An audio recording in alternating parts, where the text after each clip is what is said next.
আসসালামু আলাইকুম। BD Times 24.net সংবাদে স্বাগতম। মুন্সিগঞ্জে ভোক্তা অধিকারের অভিযানে 3 প্রতিষ্ঠানকে 16,000 টাকা জরিমানা। মুন্সিগঞ্জের সিরাজদি খান উপজেলায় পণ্য সামগ্রীর মূল্য তালিকা না থাকায় 3 প্রতিষ্ঠানকে 16,000 টাকা জরিমানা করা হয়েছে। বুধবার দুপুর 1টা থেকে বিকাল পর্যন্ত সিরাজদি খান বাজার ও রাজদিয়া এলাকায় অভিযান পরিচালনা করেন ভোক্তা অধিকারের সহকারী পরিচালক আসিফ আল আজাদ।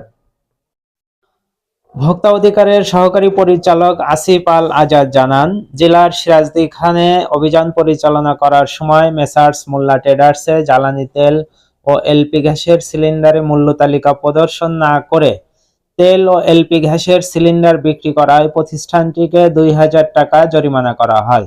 এছাড়াও ঢাকা বেকারিতে নোংরা অস্বাস্থ্যকর পরিবেশে বিস্কুট, পাউরুটি ও কেক তৈরি করায় ও উৎপাদিত খাবারে উৎপাদনের তারিখ, মেয়াদ উত্তীর্ণের তারিখ, এমআরপি উল্লেখ না করায় বেকারির মালিককে 12,000 টাকা জরিমানা করা হয়।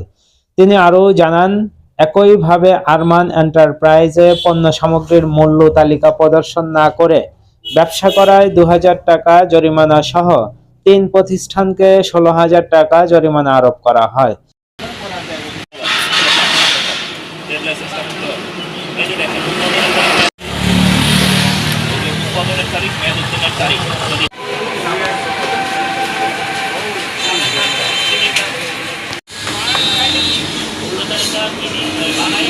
অভিযানে সহযোগিতা করেন সিরাজদি খান থানা পুলিশের একটি টিম।